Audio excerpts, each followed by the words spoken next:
My father humiliated me in front of 30 people. Over a vacation I didn't even know I'd already been excluded from. And no, that wasn't the part that destroyed me. The part that destroyed me was realizing everyone else already knew. My mother knew. My sister knew. My aunt knew. The family friends knew. Even the guests who barely knew my name seemed to know. Everyone. Except me. I know that sounds insane. Honestly, if someone told me this story years ago, I probably would have said, no family does that. I would have been wrong. Because families usually don't break your heart all at once.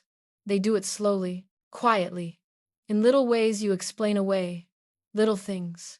Like being the first person they call when someone needs help, and the last person anyone asks. How are you doing? Like showing up 2 hours early to help set up your parents' anniversary party because your mom texted, "Please come early, I really need you." So you rush there thinking maybe she wants you close. Maybe she misses you. Maybe tonight matters. Then you arrive. And before she even says hello, she hands you a list. Flowers, tables, cake, guests, problems, tasks. No hug, no smile. No, you look beautiful tonight. Just, oh good, you're here. And somehow you tell yourself that's normal. Because after years of being the dependable daughter, you stop noticing when people stop treating you like a daughter at all. You become staff. You become support. You become useful. And useful people are loved differently. That night at my parents' Boston mansion looked perfect. Live piano, crystal chandeliers, champagne, 30 guests laughing. My sister Megan sat in the center of the room with her husband and children. People hugged her, photographed her, gathered around her. And me? I somehow ended up carrying my mother's purse and collecting empty wine glasses. Nobody asked me to. I just did it automatically. Because when you've played one role in a family long enough, you stop waiting to be invited into the picture. You just find something to do at the edges. Then around 8 o'clock, my father stood up, tapped his fork against a crystal glass, smiled, and the giant screen behind him lit up. Hawaii, Privet Beach, 7-day family vacation. The room exploded. People screamed. Mom cried. Megan almost jumped out of her seat. And God help me. I was happy too. Really happy. I actually remember pulling out my phone, opening the weather app, and thinking, do I bring the white sandals or the beige ones? I know. It's pathetic. 32 years old, and I still got excited over a family trip. But I think some part of me still wanted something I never fully got. Proof. Proof that I belonged. Proof that I mattered. Proof that maybe, just maybe, I was family too. So, I smiled, walked toward my father, and asked, "Dad, what time's our flight?" And I swear, if I could erase one sentence from my life, it would be that one. Because the second those words left my mouth, Megan looked down. My mom grabbed her glass. People suddenly avoided my eyes. And right then, before anyone explained anything, I felt it. That cold feeling in your stomach, that weird silence, that moment when your body realizes something before your brain does. My father looked directly at me, smiled, then said, "You're not coming, Chloe." Then he laughed lightly and added, "Someone has to stay home and watch Megan's kids." And suddenly, the whole thing became so ridiculous, so cruel, so unbelievably humiliating, that I actually looked around, waiting for someone to laugh and say it was a joke. Nobody did. 30 people, 30 faces. Not one looked surprised. And at that exact moment, before the crystal glass slipped from my hand, I realized something that hurt more than being left behind. I wasn't being punished. I wasn't being forgotten. I had simply been assigned my role a long time ago, and everyone knew it, except me. The crystal glass slipped from my hand and shattered across the marble floor. For a second, nobody moved. Then people started pretending they hadn't seen anything. Someone cleared their throat. Someone reached for more champagne. My father turned away and started talking to a guest. Just like that. Like nothing important had happened. Like his oldest daughter hadn't just been humiliated in front of 30 people. I remember looking at my mother, just once. I think some part of me still expected her to say something. Anything. Harold, enough. Or times Chloe, come sit with me. But she didn't. She adjusted the bracelet on her wrist and looked toward Megan. That hurt more than my father, honestly. Because when someone cruel hurts you, you survive it. But when someone you keep making excuses for stays silent, that stays with you. The party slowly moved on without me. That was probably the strangest part. 5 minutes earlier, I felt like the center of the room. 5 minutes later, I felt invisible. Music came back on. People laughed again. Dessert came out. Conversations restarted. Life continued. And I remember standing there thinking something embarrassing. If I disappear right now, how long would it take anyone to notice? I should have left. I know that now. I should have grabbed my purse, walked to my car, cried the entire drive home, and turned my phone off. But I stayed. Because I was Chloe, the dependable daughter, the daughter who never made scenes, the daughter who always helped, the daughter with the flexible freelance job everyone in the family quietly treated like it wasn't a real career. So while Megan and David left early with the kids, and my parents walked guests to the front door, smiling for photos, I ended up where I always ended up, in the kitchen. Around midnight, the mansion finally became quiet.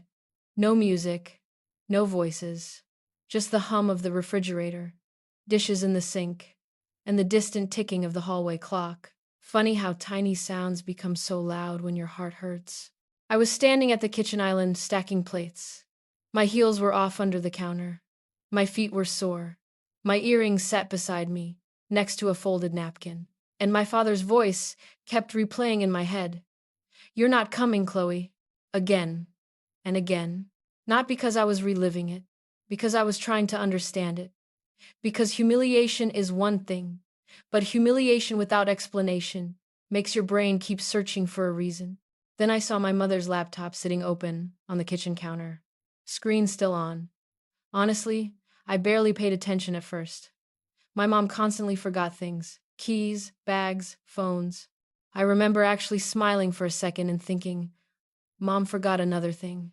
Which feels ridiculous now, because even after everything that happened that night, I was still thinking about her before myself.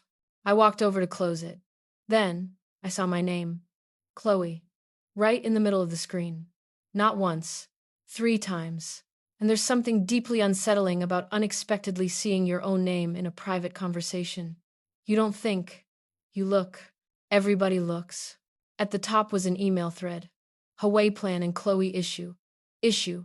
Not daughter. Not Chloe. Issue. I felt my stomach drop instantly. Not movie-style dramatic. Just that quiet feeling. Like missing a step in the dark. For a few seconds I stared at it, and I remember thinking, no, don't read it. Because deep down, I think part of me already knew. I think part of me already understood there was no version of this that would make me feel better. But then I looked down and saw my mother's message. Just let Chloe stay home with the kids. She has no boyfriend, and her freelance work is basically useless anyway. Consider it free help. She should be grateful we're giving her something to do. I read it once, then again, because my brain refused to connect the words with my mother. Then I saw Megan's reply. Completely agree. I almost feel bad for her sometimes. But at least she's useful. Useful. Not daughter, not sister. Useful. And suddenly, everything from that night changed. My father humiliating me wasn't the beginning. It was the reveal. Because standing there in that kitchen, staring at my mother's laptop, I realized something that made me feel sick. The Hawaii trip had never been the plan. I had been. I took a picture of the email. Not because I had a plan. Not because I suddenly wanted revenge. Honestly, I think I took that picture for the same reason people take photos after a car accident. Because some part of your brain knows nobody is going to believe this happened. I stared at the screen for a few more seconds. My mother calling me times free help. Megan calling me times useful. The subject line still sitting there. Way plan and Chloe problem. Then I quietly locked my phone, closed the laptop exactly the way I found it, picked up my purse, and walked out of my parents' mansion. Nobody stopped me. Nobody called my name. Nobody texted asking where I went. And honestly, that hurt in a different way. Because part of me kept waiting for my phone to vibrate. For mom to say, "Did you get home okay?" For dad to say, "Let's talk tomorrow." For Megan to say anything. Nothing came. The roads through Boston were almost empty at that hour. Red lights reflecting on wet pavement. Storefronts already dark. I remember driving with both hands gripping the steering wheel harder than usual. No music. No radio. Just silence. And one word. Only one. Useful. That word followed me all the way home. Not daughter. Not Chloe. Useful.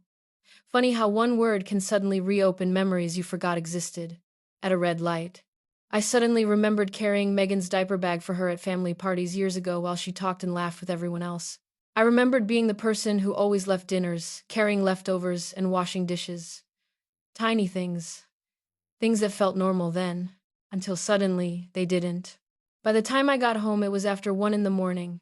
My apartment building looked exactly the same as always. Old brick walls. The hallway light outside still flickering every few seconds because management never fixed it.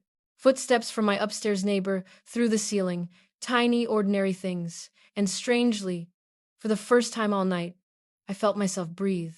Because nothing inside that apartment had ever pretended to love me.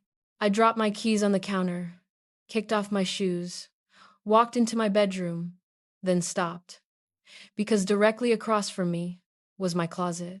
And hidden all the way in the back behind old winter coats underneath storage boxes was something nobody in my family knew existed.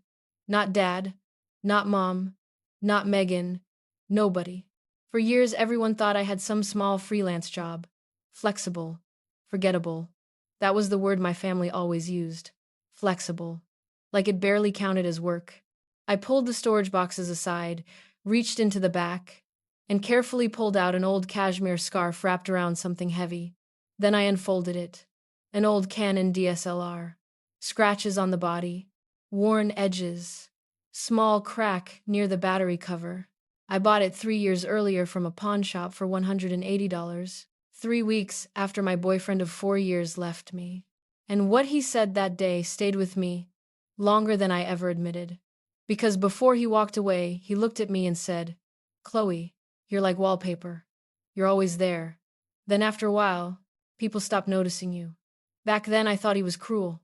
Standing in my parents' kitchen earlier that night, reading those emails, I realized something worse. Maybe he wasn't the first person who saw me that way. Maybe he was just the first one honest enough to say it.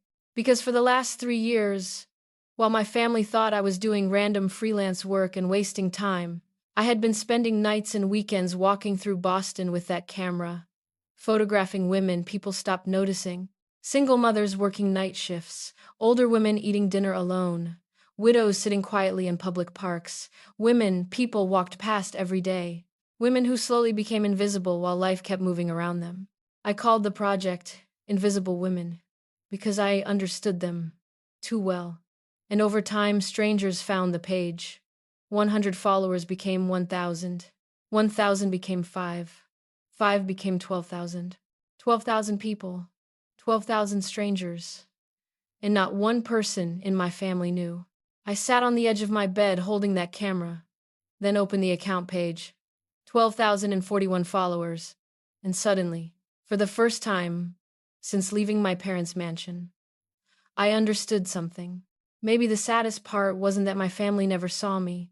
Maybe it was that I had spent years secretly building a world for invisible people, without realizing I had become one of them. I looked at the screen again. 12,041 followers. Then I locked my phone. Then unlocked it again. Then locked it. I know that sounds ridiculous, but people do strange things when they're overwhelmed. Because a few hours earlier, I had been standing in my parents' kitchen reading emails where my mother called me Times Free Help Times and Megan called me Times Useful. Before that, my father had stood in front of 30 guests at his anniversary party and publicly told me I wasn't going to Hawaii because someone needed to stay home and watch Megan's children. And now I was sitting alone in my apartment after 1 in the morning holding the old Canon camera I bought 3 years earlier from a pawn shop for $180. The camera nobody in my family even knew existed. The apartment was quiet except for small sounds I suddenly couldn't stop noticing. The hallway light still flickered beneath the door. My upstairs neighbor still paced across the ceiling. The refrigerator clicked every few minutes. Tiny, ordinary sounds. Funny how after your whole world changes in one night, your brain suddenly clings to things that stay the same. I looked down at my camera again. The old scratches. The cracked battery cover. 3 years. 3 years walking through Boston after work and on weekends, photographing women people stopped noticing. Single mothers working late shifts. Older women eating alone. Widows sitting silently in parks. Women people passed every day without seeing. Invisible women. I remember staring at the follower count and thinking something that genuinely hurt. 12,000 strangers know this side of me exists. And my own family doesn't even know who I am. Not one question. Not one, can I see your work? Nothing. Then my phone vibrated. Just once. I remember actually jumping a little because after a night like that, your body stays tense without realizing it. Honestly, I thought it was Mom. Or Dad. Or maybe Megan. Maybe somebody finally noticed I had left. Maybe guilt finally caught up with somebody. I picked up my phone. New email. Unknown sender. I almost ignored it because after spending an entire night being treated like you don't matter, you stop expecting anything good. Then I saw the name. Marcus Coleman. I stared at it. Actually stared. Because everybody in photography knew who Marcus Coleman was. Owner of one of California's largest galleries. The kind of name photographers spent years trying to reach. The kind of name that changed careers, changed lives.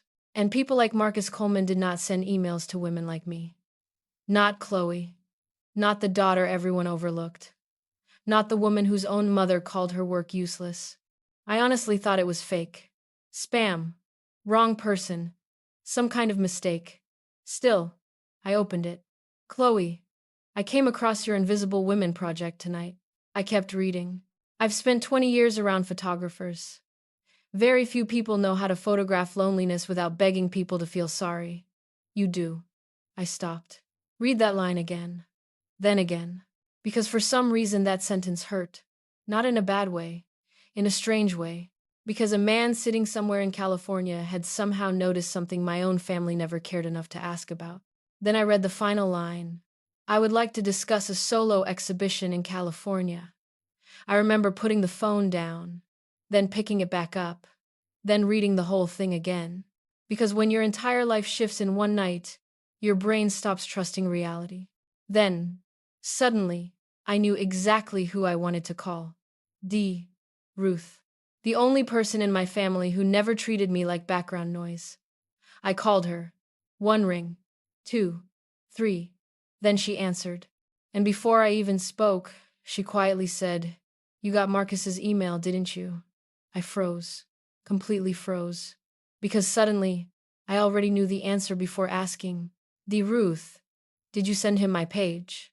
Silence. Then I heard her exhale softly. Chloe, you've spent your whole life trying to become useful for people who only knew how to take from you. Then she paused.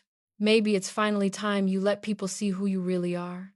For 2 days after Marcus Coleman's email, I lived in a strange state I didn't know how to explain. Not happiness, not excitement, something quieter. For the first time in years, I had something that belonged only to me. Not Mom's expectations, not Dad's approval, not Megan's emergencies. Mine. I still reread Marcus's email constantly. Standing in line for coffee, sitting in traffic, right before bed, right after waking up. Sometimes I'd reopen it just to check the sender again. Marcus Coleman. Still there. Because after spending years being treated like background noise, good things feel suspicious. You keep waiting for somebody to tell you there's been a mistake. I still hadn't told Mom. Still hadn't told Dad. Still hadn't told Megan. Not because I wanted revenge. Honestly, because I think part of me wanted to keep one thing untouched. Just one. Then 2 days before the Hawaii trip, someone knocked on my apartment door. 3 normal knocks. I remember standing in my kitchen making coffee. I remember reaching for my mug, then stopping, because I felt it immediately. That feeling, not fear exactly, recognition. I walked to the door and looked through the peephole. Mom, Megan. And Megan was carrying 2 shopping bags and a thick folder against her chest. And before I even opened the door, I knew not what they wanted, just the feeling. Because families like mine rarely showed up unexpectedly to ask, "How are you?" They showed up when they needed something. Still, I opened the door. Because even after Hawaii, even after reading Mom's emails, even after seeing my own mother call me times free help times and Megan call me times useful, some stupid, hopeful part of me still thought, maybe they came to apologize. Mom walked in first. No hug. No, how are you doing? No, can we talk about the other night? Nothing. Megan followed her inside and sat immediately at my kitchen table.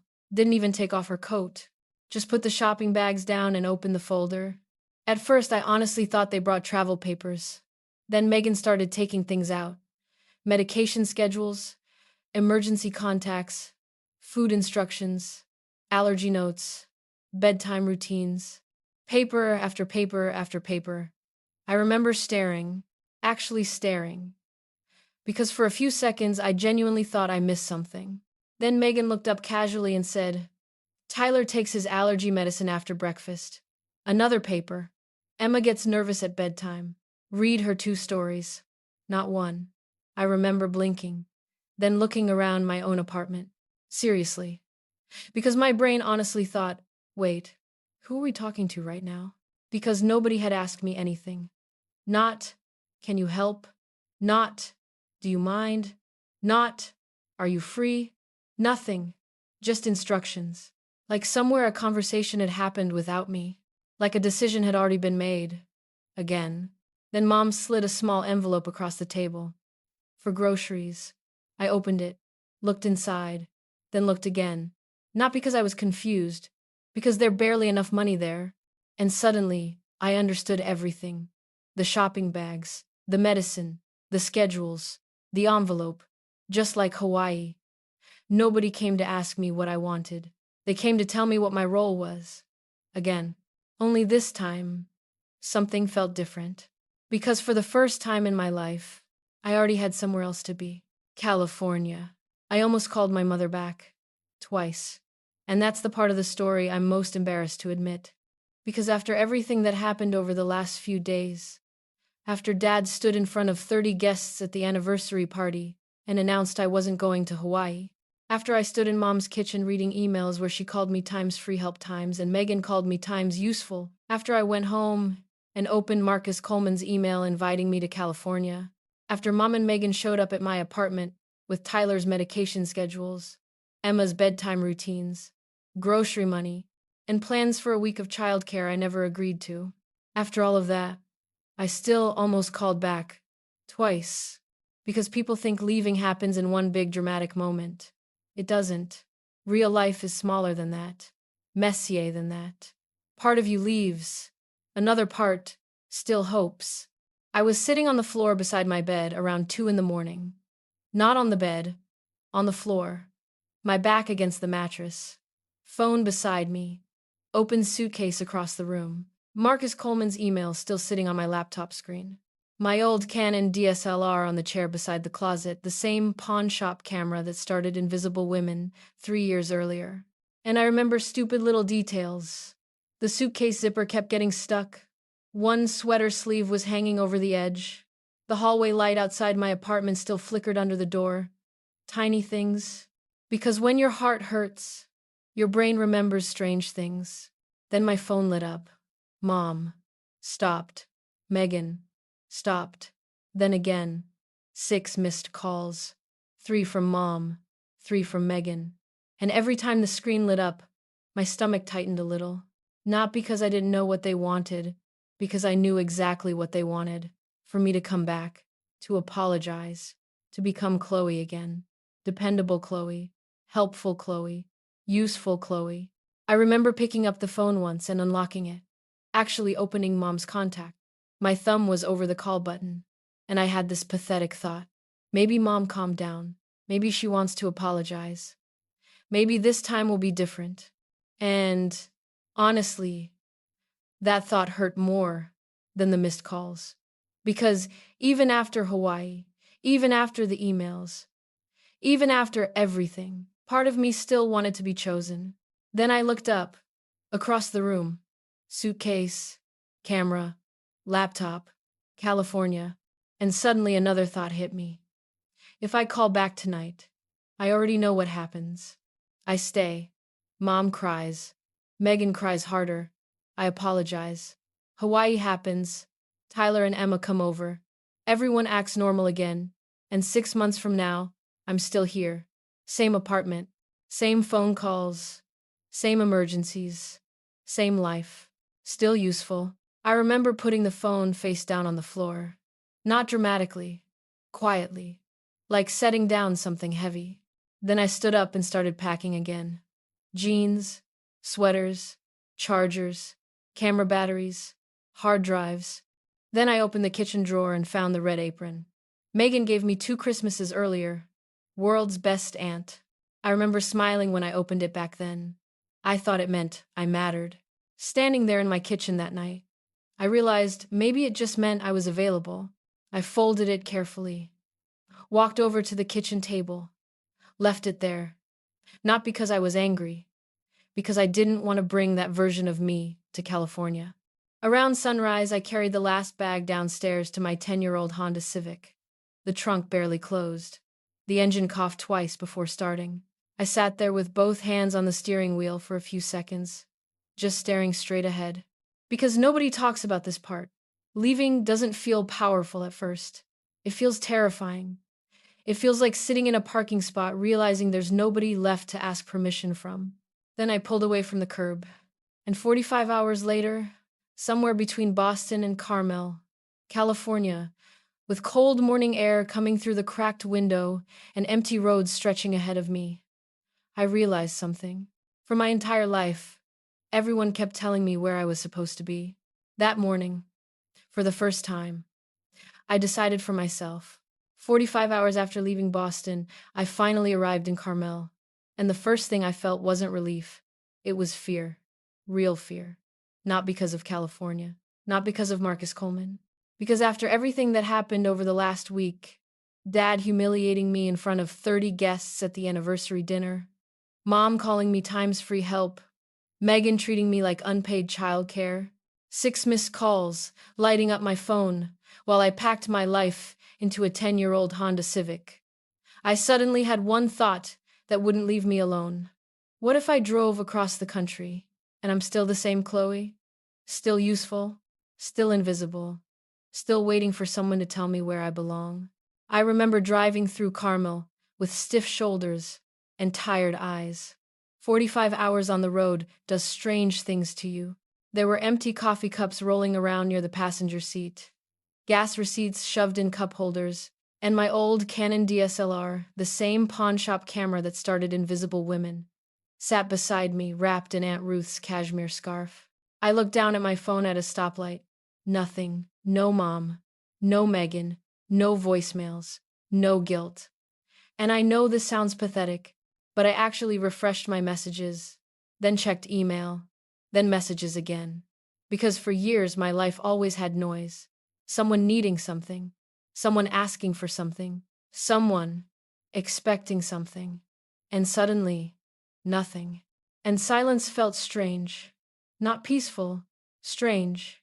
Because after carrying chaos long enough, peace doesn't immediately feel safe. Then I turned onto Ocean Avenue and saw the sign. The ceramic cup. Small white building. Blue trim. Flower boxes beneath the windows. Handmade ceramic mugs hanging inside the glass. Simple.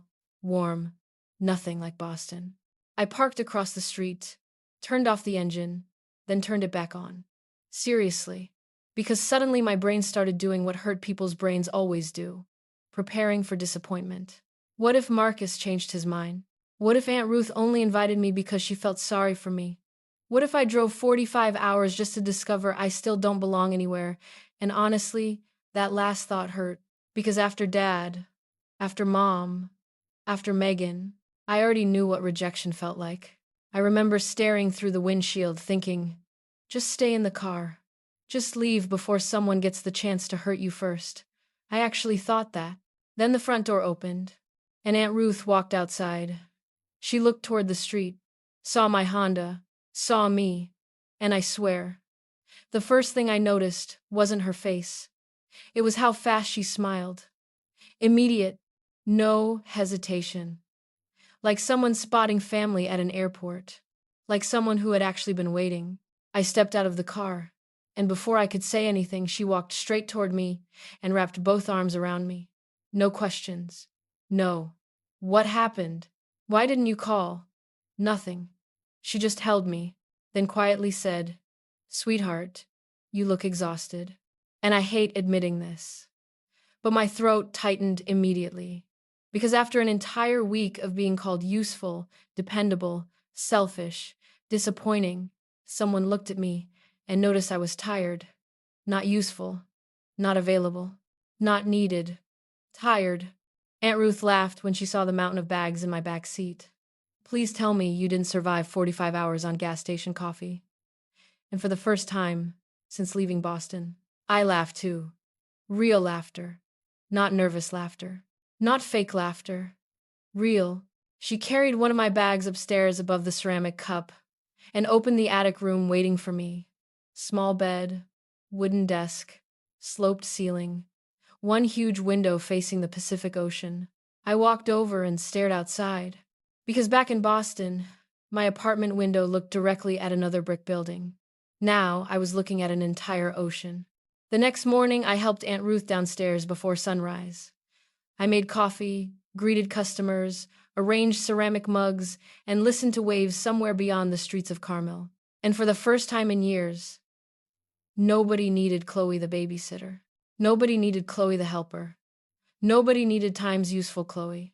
Then later that afternoon, Aunt Ruth looked at me, smiled, and said, "You should go. Marcus is waiting." I remember freezing, actually freezing, because suddenly this stopped feeling like escape. This stopped feeling like survival. Because at Coastal Light Gallery, Marcus Coleman wasn't waiting for free help. He was waiting for Chloe, the artist.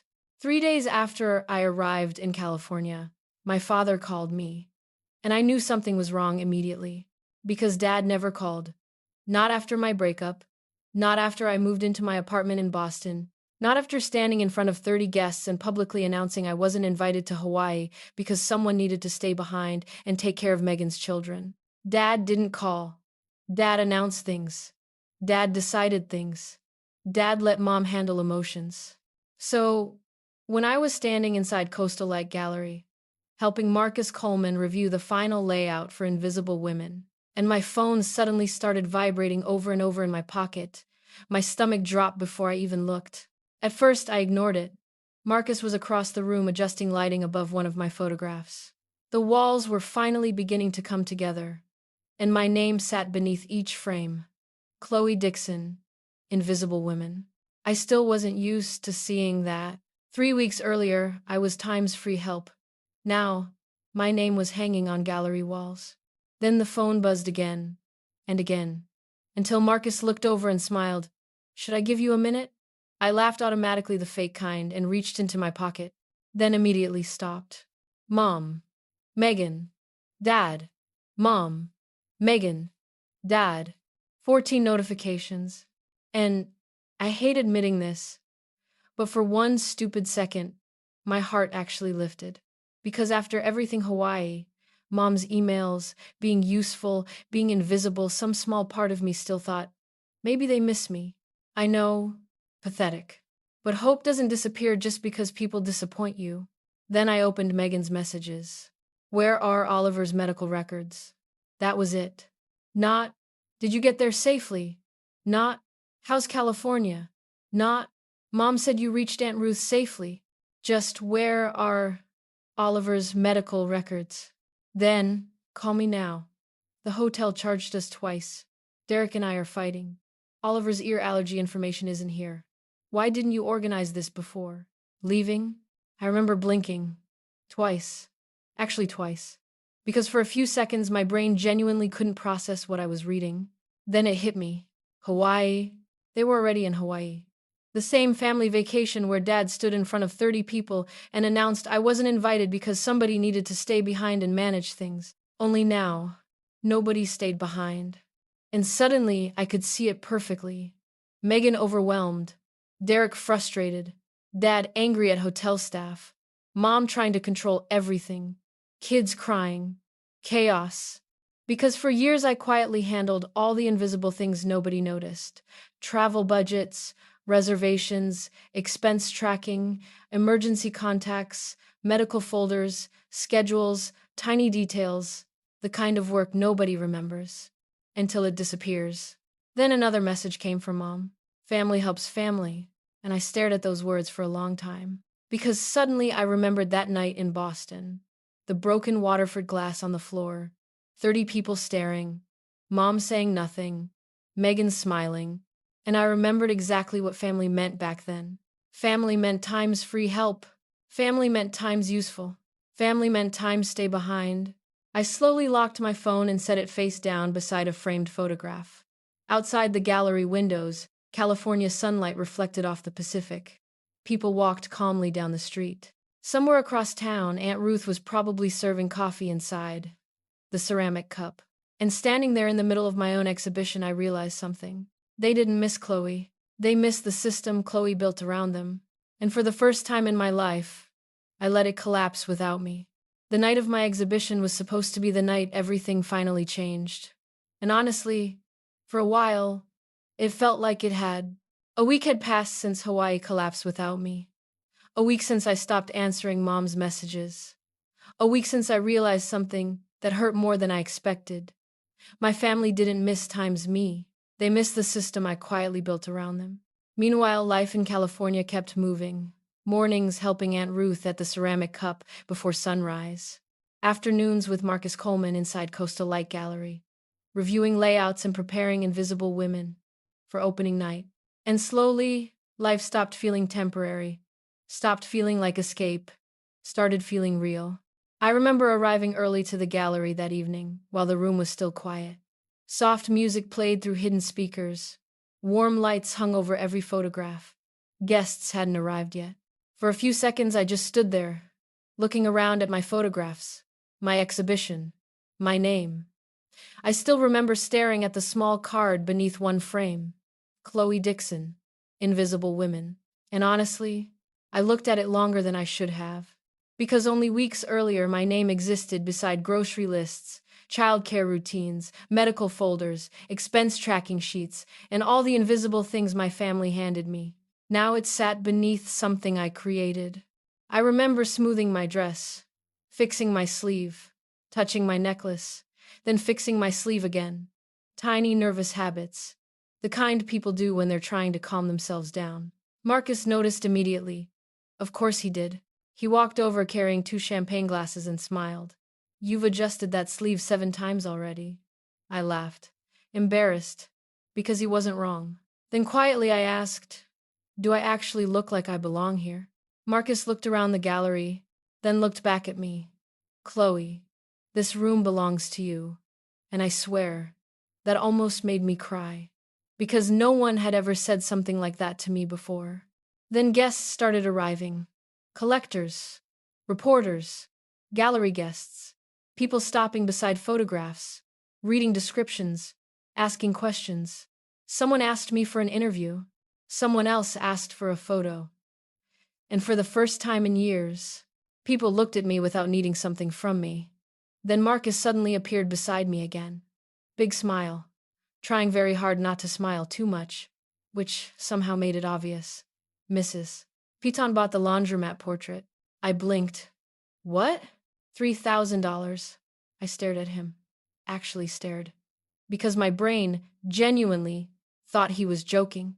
$3,000. For a photograph I edited at 2 in the morning in my tiny Boston apartment beside my old Canon DSLR, the same pawnshop camera that started Invisible Women after my ex-boyfriend told me I was as forgettable as wallpaper.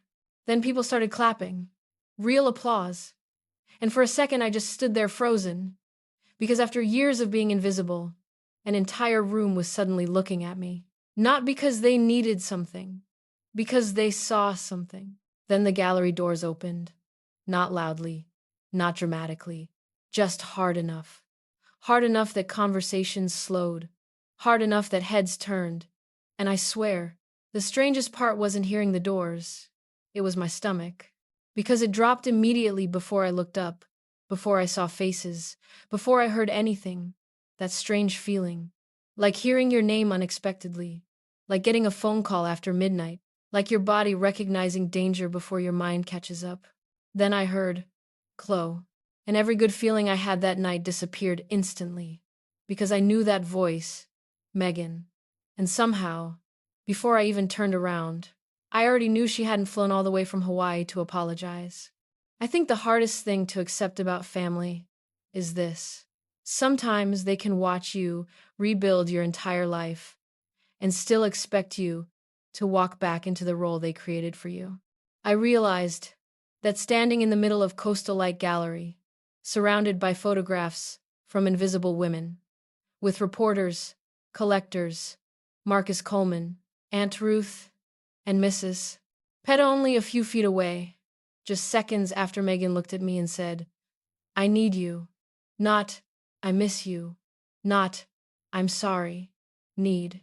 And standing there, I suddenly understood something that connected every moment from Boston to California. Dad humiliating me in front of 30 people. Mom calling me times free help. The Hawaii trip. 45 hours alone inside my old Honda Civic. The attic room above. The ceramic cup. Marcus hanging my name on gallery walls.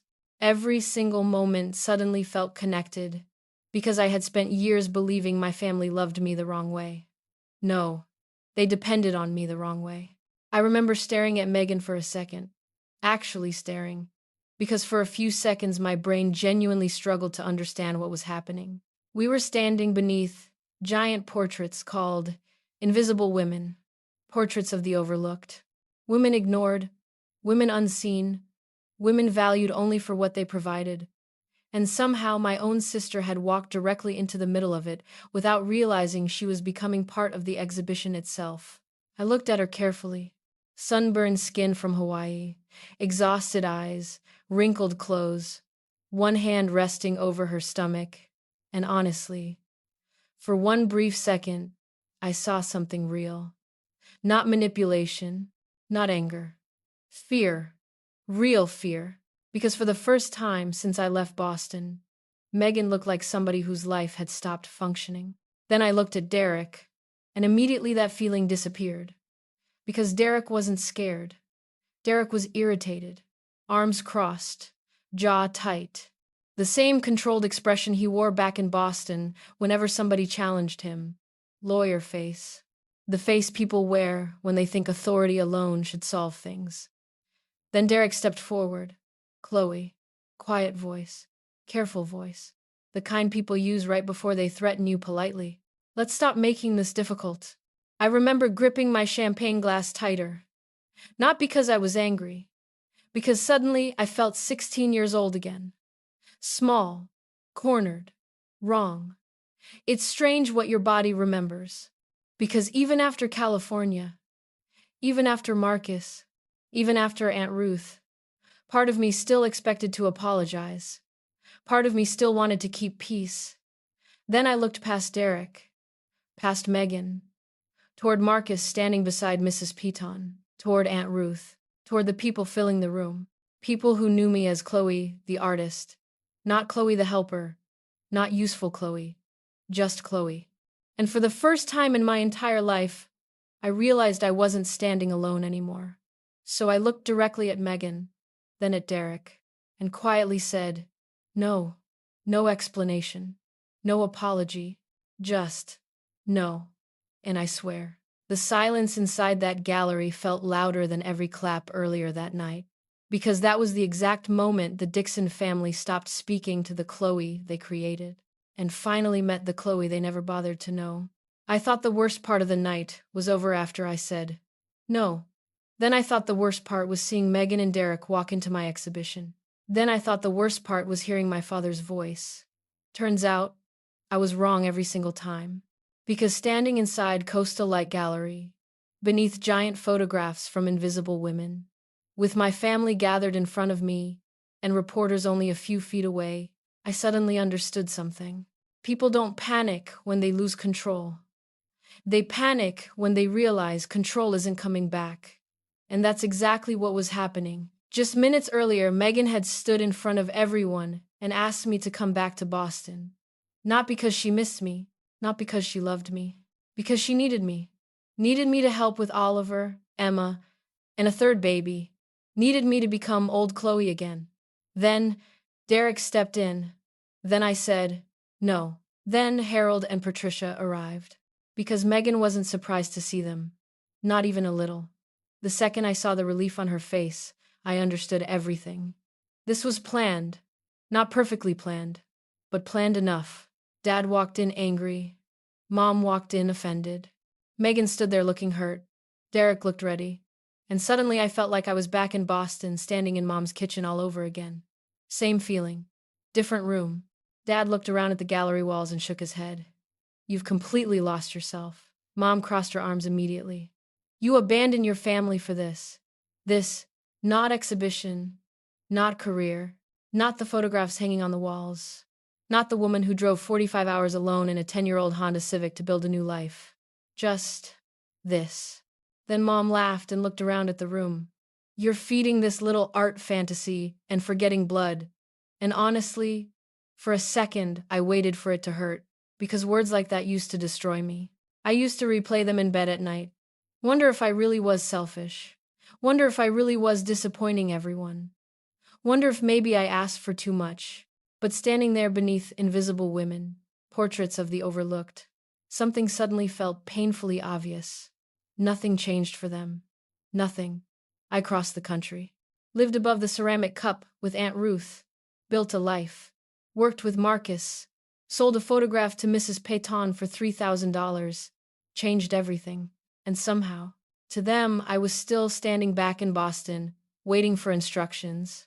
Then I noticed something strange. Silence. Nobody moved. Marcus had stopped smiling. Mrs. Peyton turned fully toward us. Aunt Ruth had quietly stepped closer. Even the reporters stopped writing. Everyone was watching. Then suddenly I remembered something. My phone. And honestly, for the first time all night, I felt calm. Not angry, not nervous, calm. Because I remembered every email, every message, every sentence people write when they think nobody else will ever hear it out loud. Slowly, I reached into my purse. And the strangest part? Mom smiled. Actually smiled. Tiny smile. Relieved smile. Because I think she thought she won. Thought I was becoming old Chloe again. The Chloe who apologized. The Chloe who fixed things. The Chloe who quietly said yes. I unlocked my phone. Opened my email. Scrolled once. Scrolled twice. Then looked up at Mom. Then Dad. Then Megan. Then the reporters. And quietly said, "You're right. Family should hear everything." And suddenly, Mom stopped smiling. Dad stopped breathing. And Megan whispered, "Chloe, don't." I thought the punishment happened the moment I read the emails.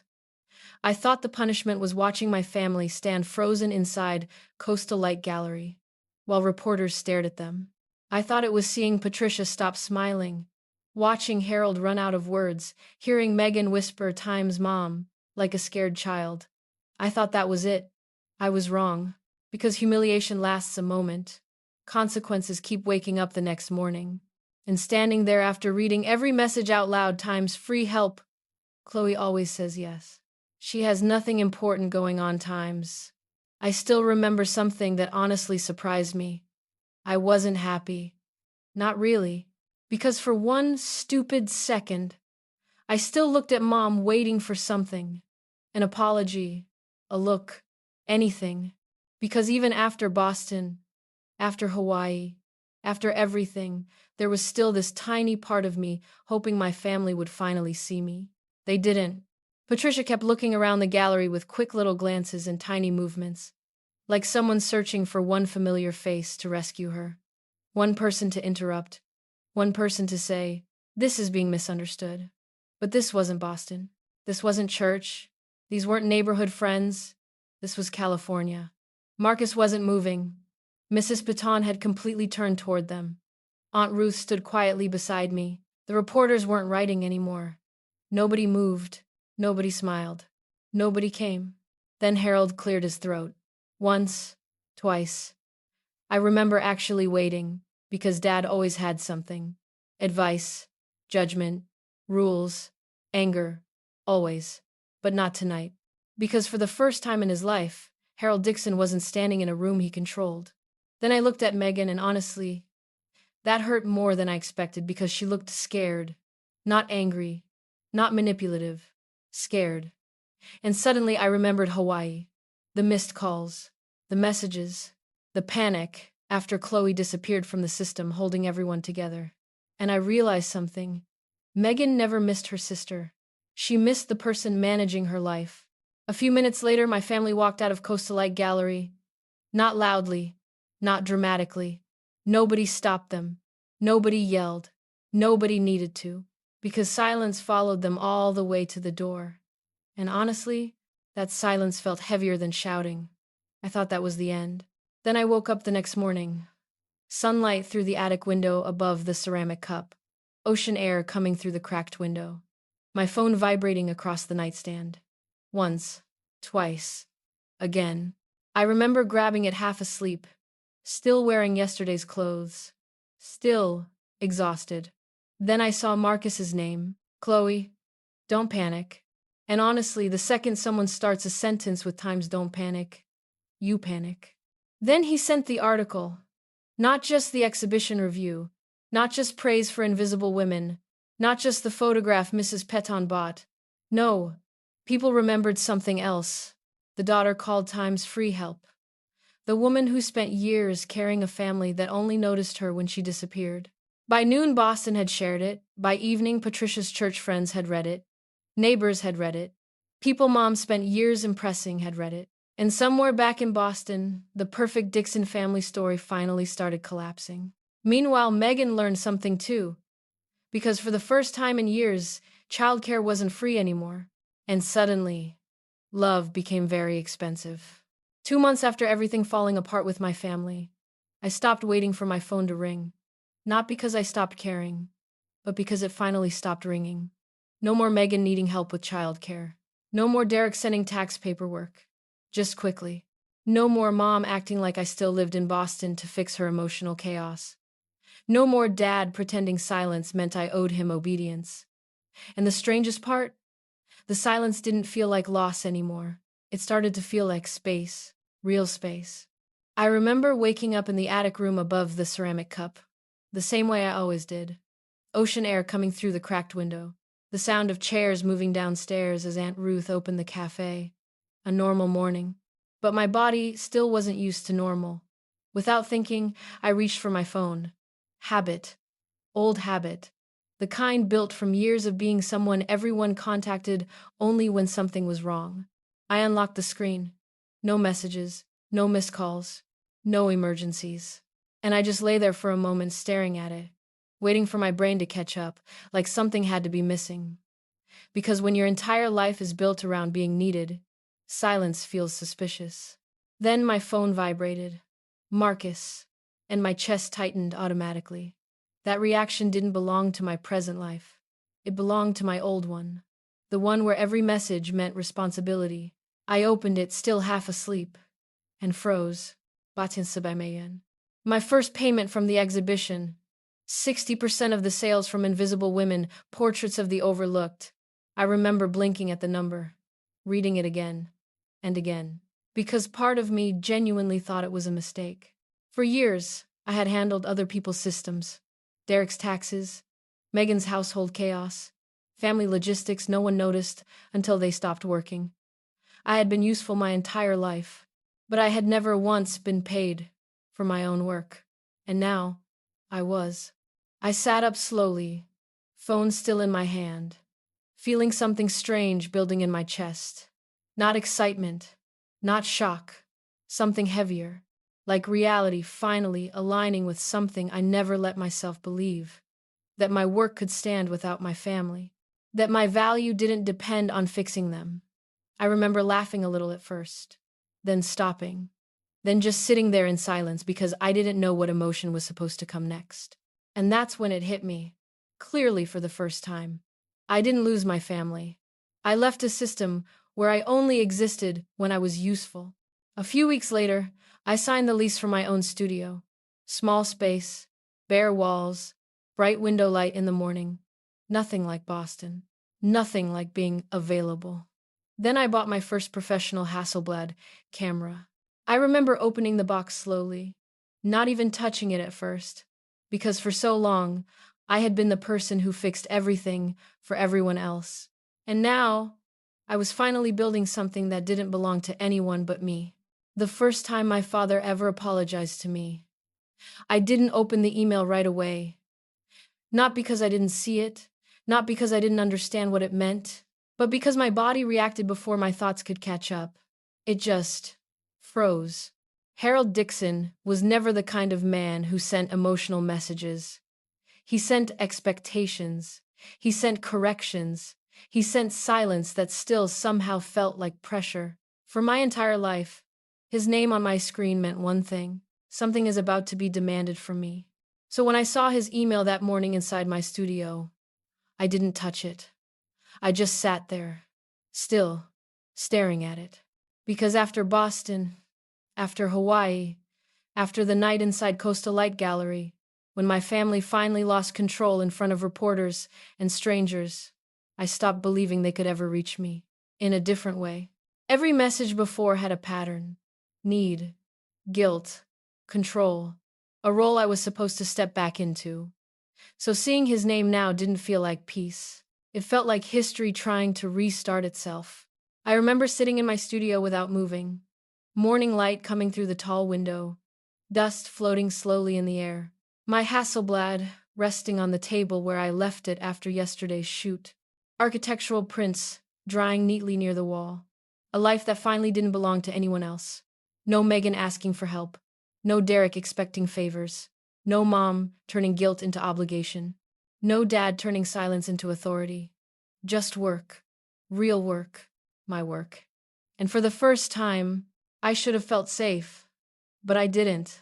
I felt something quieter than fear. Expectation. Like something from the past was still allowed to interrupt me at any time. Then my phone buzzed again. Same sender. Harold. And I noticed something I didn't like admitting. My hand moved before my decision did. Not fear. Not anger. Just reflex. The version of me that used to respond before I even understood I had a choice. I finally opened the email. Slowly. Like opening something I couldn't undo. The first line stopped me completely. I saw you on the cover of Carmel magazine, and I just stared. Because my father never acknowledged my work. Not once in my entire life. Then I kept reading. I'm proud of you, and I felt my chest tighten in a way I didn't expect. Not emotion yet, just disbelief. Because that sentence didn't belong in any version of my past. Then the last line, I'm sorry for everything. And everything inside me went still. Not healed. Not broken, just suspended. Because apologies don't erase history. They only change the weight of what you're carrying forward. And in that moment, I understood something I wasn't ready to admit.